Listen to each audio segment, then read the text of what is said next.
Televangelist Creflo Dollar is back in the headlines again, of course, over money.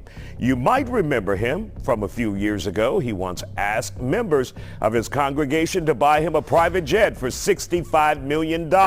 What happens when a pastor spends 40 years teaching his followers one doctrine, builds a personal empire on it, then admits on live television he was wrong the entire time and doesn't really apologize? That's the unfinished story of Creflo Dollar, and it's far more complicated than most people realize. The theology that made an empire most people know Creflo Dollar from headlines. The $65 million jet, the Senate investigation, the domestic arrest. But here's what those headlines missed. They're all symptoms of something deeper. To understand Creflo Dollar, you have to start with the theology that built him. In 1986, a young preacher named Creflo Dollar walked into an elementary school cafeteria in College Park, Georgia, with 8 attendees and a dream. That cafeteria would become the seed of World Changers Church International, eventually hosting nearly 30,000 members under a distinctive dome-shaped roof. But Creflo's rise wasn't about charisma alone. It was about a specific spiritual message that resonated powerfully with his audience. He taught what's widely known as the prosperity gospel, a theology that makes a straightforward promise: give money to God through the church, and God will return it to you multiplied. Give $100, receive $1,000. Give faithfully, and financial abundance follows. For struggling believers, especially in economically challenged communities, this message offered something powerful: a direct transaction with the divine, a formula, a guarantee. By the 2000s, Creflo had built his teaching empire globally. His broadcast, Changing Your World, aired internationally. His satellite church network expanded across continents. His personal net worth climbed into the tens of millions. Multiple mansions, luxury properties, all technically owned by a nonprofit church organization, which meant all technically protected under tax-exempt status. Here's the first contradiction nobody talks about. Prosperity gospel teaches that God rewards faith with visible abundance. So Creflo's wealth seemed like proof. He was living his own theology. He was the poster child for his own message. Or was he? The optics problem no one could ignore. In 2007, U.S. Senator Chuck Grassley launched a federal investigation into 6 major televangelist ministries, including Creflo's operation. Grassley wanted answers. Where does the money go? How much do the pastors personally receive? Are church-owned assets being used for personal benefit? Why aren't churches publishing financial transparency reports? Creflo's legal team responded with a clear message: get a subpoena or go elsewhere. This wasn't just a theological disagreement. It was a refusal to answer basic questions about stewardship. The investigation lasted over 3 years. Investigators found World Changers Church International among the least cooperative of all 6 organizations examined. They couldn't even determine who sat on the church's board. The whole affair exposed the second contradiction. Prosperity gospel teaches that God blesses generosity with transparency and integrity. Yet here was Creflo Dollar teaching that theology while refusing to be transparent about his own financial dealings. The Senate ultimately abandoned the effort, citing limited enforcement resources and fear that witnesses might face retaliation. No penalties, no wrongdoing formally proven. But the message was clear. Creflo operated in a space where accountability had to volunteer itself. It wasn't required. Then came 2012,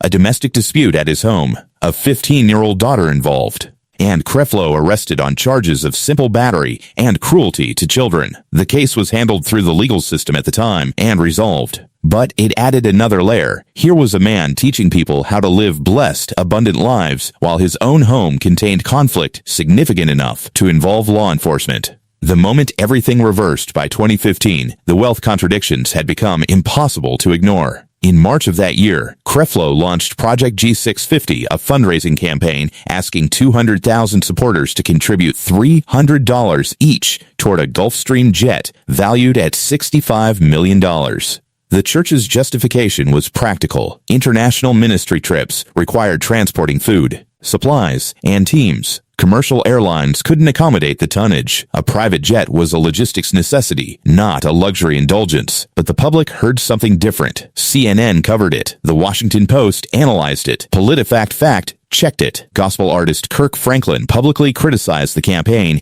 and within days, the fundraising video disappeared from the church website. Creflo addressed his congregation directly, framing the criticism as spiritual warfare rather than legitimate concern. He told his church he'd believe God for whatever he wanted, including, potentially, a $1 billion space shuttle to evangelize Mars if life were discovered there. His congregation applauded. But something was changing beneath the surface. The sermon that fractured everything on June 26, 2022, 6 years after the Jet campaign, Creflo stood in his pulpit and delivered a sermon titled The Great Misunderstanding. And in that sermon, he did something no prosperity gospel preacher of his magnitude had ever done. He admitted his core teaching was wrong. I want to start off by saying to you, I'm still growing. And the teachings that I've shared in times past on the subject of tithing were not correct, he said. For nearly 4 decades, Creflo had taught that the 10% tithe was a binding biblical law, a requirement for believers to receive God's blessings, give your tithe, or face spiritual consequences. It was the financial engine of his entire theology. Now, he was reversing it entirely. He argued that tithing was an Old Testament requirement tied to the Mosaic covenant and no longer binding under New Testament grace. He instructed his congregation to discard his previous teachings, every book, every tape, every video he'd produced on tithing. He offered a striking critique of organized religion generally, suggesting it had been sustained by fear and guilt, and that his own previous teaching had weaponized both. Here's the third contradiction, and it's the deepest. Creflo spent 40 years building a financial empire by teaching that God demands a mandatory 10%. He constructed a theology where non-givers faced divine punishment. He accumulated tens of millions of dollars on the foundation of that doctrine. And then, only after accumulating that wealth, he decided the entire foundation was wrong. The question that hung in the air was obvious. If he was wrong about tithing, what else was he wrong about? And more pointedly, would he have ever reversed this teaching if he hadn't already gotten wealthy from it? The reaction split the room. Online responses fractured immediately. Some praised Creflo for rare humility, for a pastor of his stature admitting error publicly. Writer and theologian Candice Marie Benbow called the moment refreshing,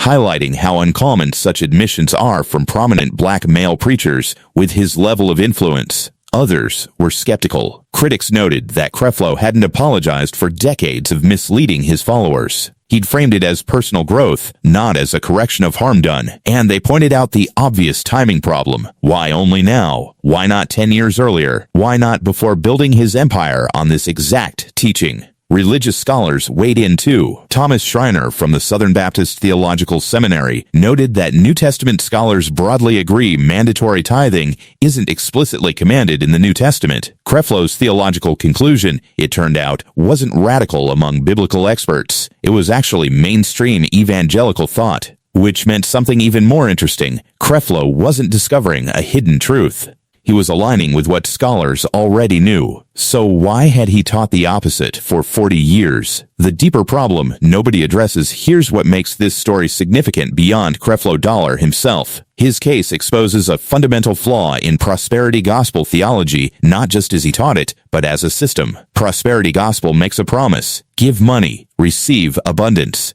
This creates a built-in incentive structure. Pastors who teach it become wealthy. Then the wealth serves as proof the doctrine works. It's circular logic, but it's powerful circular logic. The bigger the pastor's mansion, the better the testimony, the stronger the proof. But when that wealth accumulation is questioned, when audits are demanded, when critics ask uncomfortable questions, the theology has no built-in accountability mechanism. Instead, it doubles down. Critics are labeled enemies. Questions are framed as spiritual warfare. Accountability becomes persecution. Creflo's entire career illustrates this pattern. Senate investigation, spiritual warfare. Arrest and domestic dispute, the enemy attacking his ministry. Criticism about the jet, people who don't understand Scripture. Each challenge was absorbed into the theological narrative rather than causing genuine reflection, until 2022, when something shifted. The 2022 reversal A&D, what it actually reveals what happened on June 26, 2022,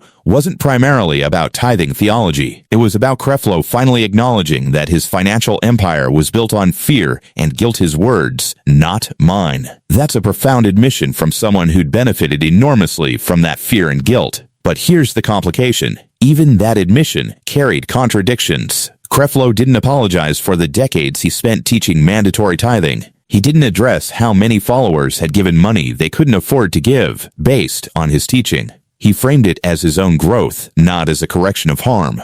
He also didn't dismantle his church's financial structure. Tithes still came in, even after the reversal. They just came under a different theological banner giving from grace rather than obligation. The money continued flowing. The system remained fundamentally unchanged. Only the language shifted. Some religious commentators pointed out that the deeper message, giving joyfully rather than from fear, deserved attention beyond viral headlines. And that's fair. But it's also incomplete. You can't teach fear-based giving for 40 years, build a multi-million-dollar personal wealth on it, then reverse course, and expect people to ignore the timing. The unanswered questions as of mid-2026, Creflo Dollar remains the active senior pastor of World Changers Church International. He still leads Sunday services and broadcasts.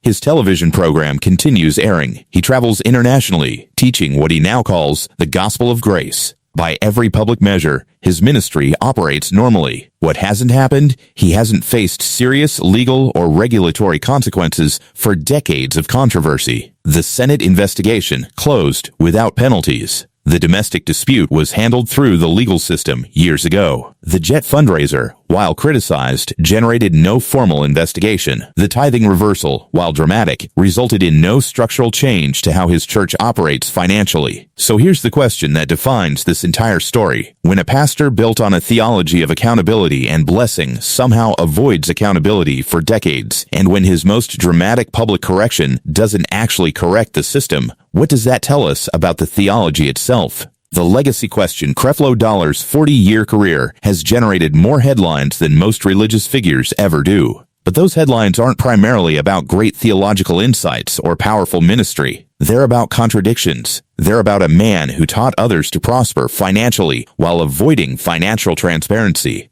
who taught about blessing while his own home contained legal conflict, who built an empire on a doctrine, then admitted it was wrong, without apologizing to those who suffered from it. And here's what's most striking: none of those contradictions have actually resolved. His ministry continues. His wealth remains protected. His influence persists. The theological questions he raised haven't been answered. When a pastor's legacy becomes defined by contradictions rather than convictions, something fundamental has been lost. Whether you see Creflo Dollar as a genuine believer who evolved in his thinking or as a contradiction wrapped in charisma depends largely on what evidence you prioritize. But the evidence itself, the Senate investigation, the legal troubles, the wealth accumulation, the reversal without accountability, that evidence is publicly available and undeniable. Love him or critique him, Creflo Dollar has spent 4 decades at the center of American Christianity's deepest tensions around money, power, and accountability. And unlike most controversies that fade with time, this one hasn't. It persists because the underlying questions remain unanswered. If you're following Church Files Daily, you know we dive deep into these stories, the people, the theology, the contradictions, and the consequences. If this breakdown resonated with you, please hit that like button and subscribe so you don't miss our next investigation into faith, power, and the people at the center of it all.